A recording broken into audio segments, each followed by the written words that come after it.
Covarde. É porque assim, eu vou deixar pra lá porque senão vou me enquadrar no estatuto do idoso.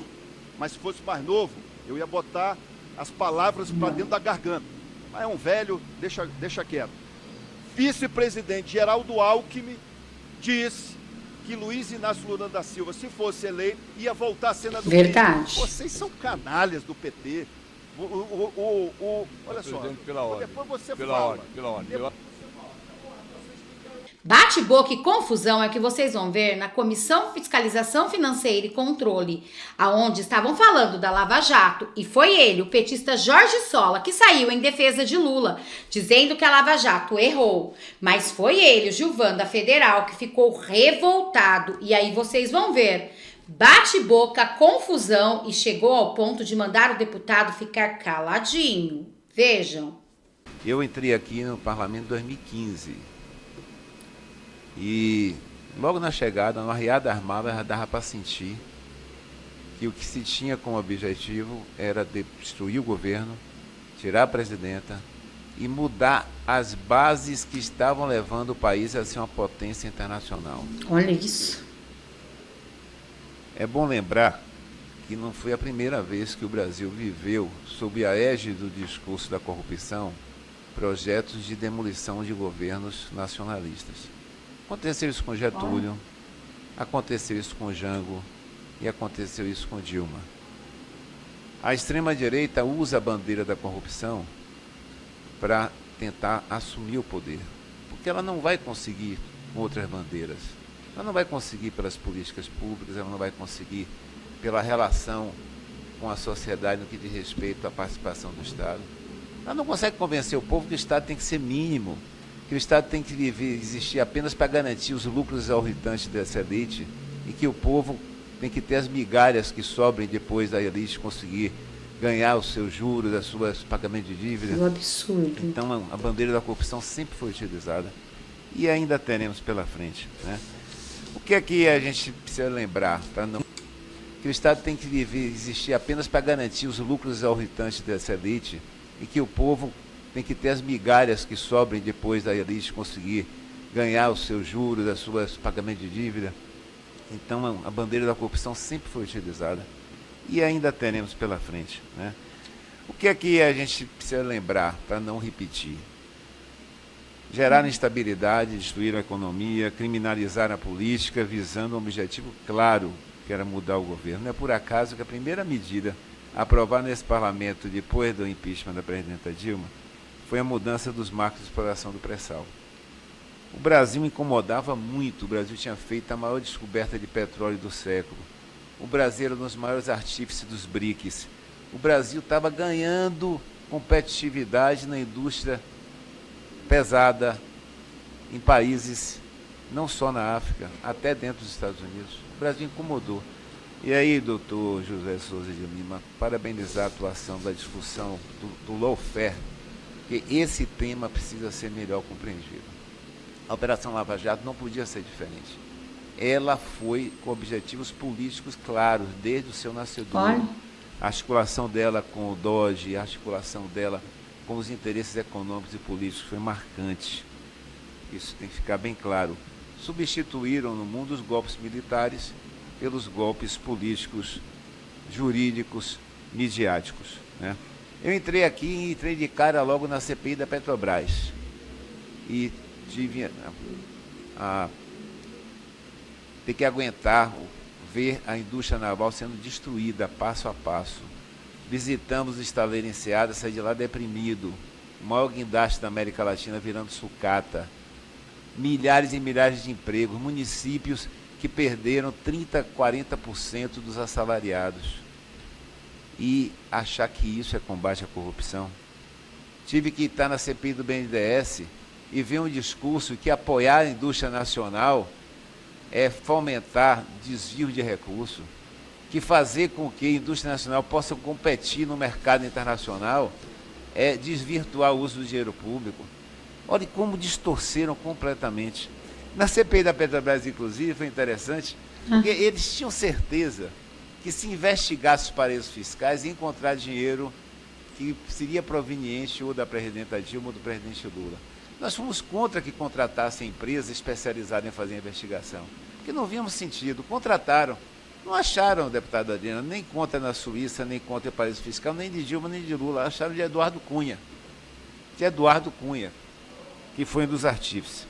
Aí eu quero contar um episódio interessante, me permitam.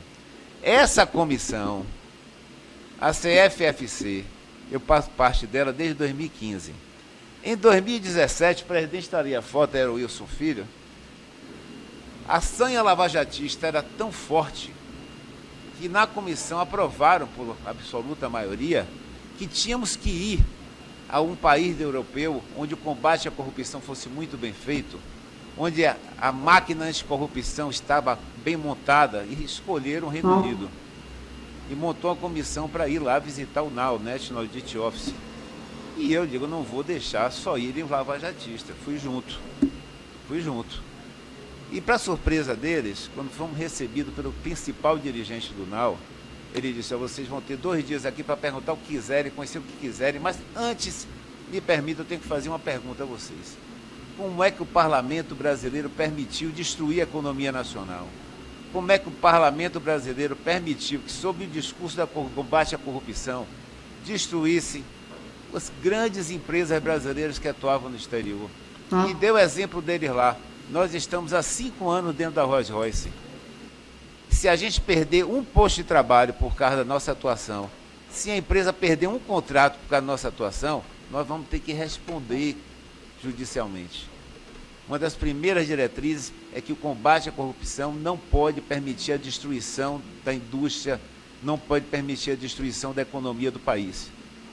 Eles estavam tão fissurados em demolir o governo daquele momento, eles estavam tão preocupados em tirar o presidente Lula do cenário, que passaram por cima de tudo. E aí me permitam, errinhos mínimos se torna conluio de juiz com procurador, errinho mínimo, me permitam, eu não sou da área do direito, mas acho que não é errinho mínimo não, é algo grasso, criminoso.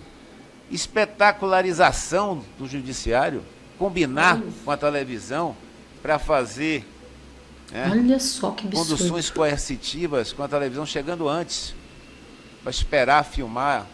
Para quê? Para condenar publicamente os acusados, independentemente de serem acusados culpados ou não. O que queriam era criminalizar na política. Queriam forçar delações premiadas. Perseguiram claramente o presidente Lula. Perseguiram. Forjaram um processo para condenar, prender, tirar das eleições, para botar um que atendesse os interesses desses senhores, né? E aí, gente, o parlamento felizmente estava acuado. Sabe por quê? Porque nesse país, Caixa 2 sempre existiu. Eu recebi, deputada Adriana, você não era membro aqui ainda do parlamento, e como eu estava na CPI da Petrobras, eu recebi um dia a ligação, e me disseram, eu sou ex-funcionário da Odebrecht, eu tenho um material guardado que eu queria lhe entregar para apresentar a CPI. Eu entreguei a CPI 2 décadas de registro de pagamento de Caixa 2 pela Odebrecht, com recibos assinados pelo servidor que entregava o dinheiro, com a lista, com um banco de dados, tudo datilografado ainda na época, não tinha computador ainda. Agora, andou alguma investigação disso? Claro que não, porque tinha uma diretriz, só investiga a corrupção de 2007 para frente. Um dos delatores aqui apertado na CPI disse, se eu tocar num assunto sobre corrupção na Petrobras antes de 2007, minha delação cai por terra, é parte do acordo. É interessante esse processo? E aí o que aconteceu com isso tudo, né? A chamada social-democracia, que tentou se apropriar, utilizar desse processo, perdeu, virou um grupo em extinção. Acho que até anteveram quando usaram o tucano como símbolo, né? Botar uma ave que seria risco de extinção. A extrema-direita saiu do armário, ocupou espaços, tentaram transformar até a bandeira nacional, de símbolo da nação, em marca de um projeto político. Aí você vê parlamentar desfilando, enrolado na bandeira, para cima e para baixo, como se fosse um desfile de escola de samba ou algo do gênero, né? E mais, nós tivemos um processo que impediu presidente Lula ser candidato, votou na presidência da República, um dos piores parlamentares que passou por essa casa, que não tinha a menor condição de exercer o cargo, que ele mesmo disse que estava ali para demolir, para destruir, e conseguiu. Foram 4 anos de retrocesso, 4 anos de destruição, 4 anos de perda. Felizmente, comemoramos os 10 anos com o país sendo reconstruído, com um país que voltou a um presidente que defende os interesses da nação, com um país que voltou a ter políticas públicas que apoiam a maioria da população, com um país que precisa aprender com a história para não permitir novamente que o terror prospere, que os golpes retomem, que a destruição da economia seja novamente viabilizada para tentar demolir o governo. Não foi só o Brasil, a gente sabe disso, o senhor conhece muito mais do que eu de Lawfare, mas esse é um tema extremamente atual, porque o aprendizado, o conhecimento da máquina do Lawfare precisa ser mais desnudado, mais divulgado, para que a gente aprenda com o que já aconteceu de tragédia e não repita no futuro. E chega a ser surreal o que disse esse petista, você viu? Querendo de alguma maneira atribuir todos os problemas do Brasil à ultradireita, segundo ele, ultradireita. Mas não, o povo acordou e esta é a verdade. E foi aí que Gilvan Federal não perdoou. Vai ter bate-boca, confusão. Olha o que aconteceu nessa comissão. Jorge Sola, por suas considerações, eu passo a palavra pelo tempo regimental para o deputado Gilvan Federal. Seja bem-vindo, deputado. Obrigado, presidente. O tempo é curto. Eu até escrevi algumas coisas aqui, mas diante de tanta bobagem que eu ouvi agora, a primeira coisa que eu te respondo é que essa bandeira aqui eu comprei com o suor do meu trabalho, com dinheiro que eu trabalhei e comprei, não é com os esquemas de corrupção que o PT está acostumado a fazer. Então, assim, ver um deputado aqui dizer que a corrupção, ó, eu abro. Deputado. Eu abro. Então, Eu abro. Aí, deputados, vamos manter a calma. Vamos. Essa é a esquerda. Vocês falam, a gente fica quieto. Agora fica deputado quietinho. Gilvan. Fica quietinho. Deputado Gilvan, deputado Jorge Sola. Eu respeitei. Você não vai ganhar um grito, não, rapaz. Vocês defendem ladrão. Vocês defendem ladrão. Eu queria pedir para os deputados brigarem lá fora e para que a gente continue a audiência. Deputado Jorge Sola, um momento, por favor. Deputado Gilvan Federal. Vamos lá, vamos voltar para o tema. Volto a repetir. Então vamos lá, vou refrescar a tua memória. Marina Silva, numa entrevista, confirmou que Lula é corrupto. Aí eu não te fiz. Deputado Jorge Sola, ele não te interrompeu. Tá bom. Não, tudo bem. Ouvir, obrigada, deputado. Deputado Gilvan. Deputado Gilvan. Covarde, rapaz. Fica aí para ouvir. Fica aí para ouvir, pô. Fica aí para ouvir. Fica aí para ouvir. Vai embora, vai embora, vai embora. Fica quieto aí, vai embora. Vai embora. Deixa eu falar do partido ladrão aqui. Eu peço para recompor o tempo que eu não consegui nem falar. Vai lá, rapaz. Deputado Jorge Sola e deputado Gilvan, eu queria pedir para vocês dois pararem de discutir. Já acabou seu showzinho? Já acabou seu showzinho? Valeu. Deputado Gilvan, deputado Jorge Sola, eu vou passar agora. Olha só, rapaz, vai se ferrar, rapaz.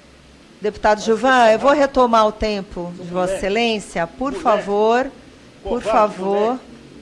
Por favor. Eu vou retomar a palavra, obrigado. Por favor. Pode recompor o tempo, por favor? Bem, essa é a esquerda. Chama o presidente Jair Bolsonaro de genocida, que é a extrema-direita, a bandeira é a corrupção, mas não sabe ouvir. Não sabe ouvir. Luiz Inácio Lula da Silva é chefe de organização criminosa, foi condenado por corrupção e lavagem de dinheiro. Sou policial federal há 20 anos. 6 meses estava em operação em Curitiba, estava preso por corrupção. Ele não foi inocentado, ele foi descondenado. Só que não sabe ouvir. Dizer que a extrema-direita se atém à bandeira de combate à corrupção, que o combate à corrupção destruiu a economia do nosso país. O que destruiu nossa economia foi o Lula ter roubado bilhões. Né? Não somos nós, deputados da direita, que tem lista na Odebrecht, não. Que tem lista na OAS, não. Que tem lista na Petrobras. por conta desse governo do PT, não sou eu que estou falando, tem prova. Foram desviados bilhões da Petrobras, só que não sabe ouvir. Celso Daniel morreu por quê? Quem assassinou Celso Daniel? E digo para vocês, uma pessoa que é presa inocente por um dia, ela saiu da cadeia, ela vai fazer o quê? Vai processar o Estado. Esse vagabundo, mentiroso, canalha, ladrão do Lula, ficou preso por mais de 500 dias. E eu estava lá, na Polícia Federal. Eu vi. Ele saiu, processou o Estado. Não. Por ser inocente, por ter sido preso de forma inocente. Então, essa narrativa, porque a esquerda trabalha com narrativa. Luiz Inácio Lula da Silva foi chamado de corrupto. É que ele não quis ouvir. Marina Silva, pode botar no YouTube aí, dá um Google aí. Como diz o presidente Bolsonaro, dá um Google. Marina Silva confirmando que Lula é corrupto, quando era candidata. Fernando Henrique Cardoso, dá o Google. Assina do PT a roubar. Fernando Henrique Cardoso. O vice-presidente é um covarde. É porque assim, eu vou deixar para lá, porque senão vou me enquadrar no Estatuto do Idoso. Mas se fosse mais novo, eu ia botar as palavras para dentro da garganta. Mas é um velho, deixa quieto. Vice-presidente Geraldo Alckmin disse que Luiz Inácio Lula da Silva, se fosse eleito, ia voltar à cena do Verdade. PT. Vocês são canalhas do PT. Olha só, depois você fala. Pela ordem. Desculpa. Eu vou... Momentinho. Eu peço para retirar dos autos. Eu vou pedir para retirar das notas taquigráficas. Vamos retirar das notas. 30 segundos. Vai lá, deputado Gilvan. Pode concluir com tranquilidade. Vai lá. O ladrão. Lula é ladrão. Foi condenado. Ficou mais de 500 dias preso.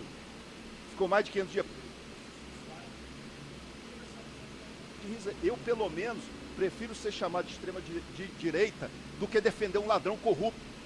E o PT é assim.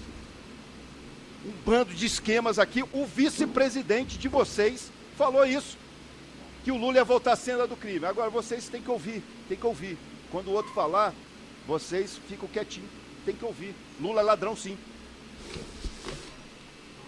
Obrigada, deputado Giovana Federal. Eu passo a palavra agora para o deputado Alfredo Gaspar para suas considerações. Em sequência, eu vou devolver a palavra para os nossos convidados fazerem as considerações finais. Eu particularmente concordo. Realmente foi demonstrado para o Brasil quanta corrupção tinha em partes de pessoas poderosas, como foi na época de Lula. E vocês, deixem aqui nos comentários o que acharam desse confronto. Janela Informativa vai ficando por aqui. Muito obrigada a todos vocês. Compartilhe esse vídeo, curte, comenta. Até o próximo vídeo.